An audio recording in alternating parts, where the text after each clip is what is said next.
it's the same. It's the same. It's always the same reason. So What is that reason?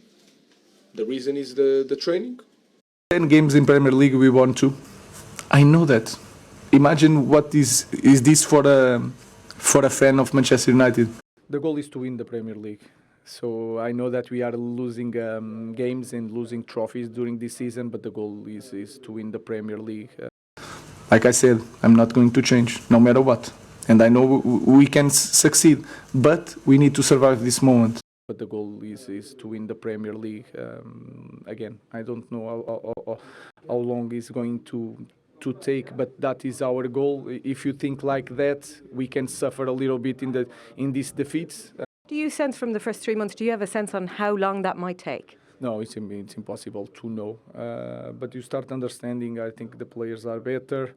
We are being the worst team, maybe, in history of Manchester United. I know that you want headlines, but I'm saying that because we have to acknowledge that. We miss a little bit like pace to go, to change the game, to move some pieces, but I prefer like that. I will put Vital before I put a player that don't give the maximum every day. So I will not change in that department. We're really having Premier League discussions here. He can't believe anything he just said. No. He can't believe his players are getting better. And the reporters asking how long do you think that is going to take? I mean, really, we're in moo-moo land here. We really are in moo-moo land. They're 15th in the They're one of the worst teams in the Premier League. It's one of the worst teams in United's history.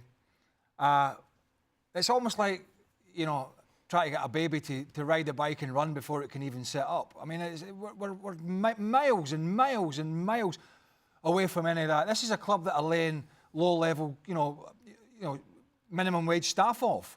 You know, it's so desperate behind the scenes. So you know, he seems like a nice guy. I think he's come in, he's over his head. Right, Sporting Lisbon, fine. Portugal, fine. This job is just a humongous job. And it's not his mess, but he's got the mess. Yeah. And I think at the moment, he's just struggling to come up with anything that's tangible and sensible about how we can move forward and how, you know, Xerxes is getting better and the spaces are getting better and Casemiro. And I mean, it's frustrating to listen to. I think he wishes, I bet he wishes he'd sat down, thought about it longer, and known what he was getting into. He probably wouldn't have taken this job because it stinks.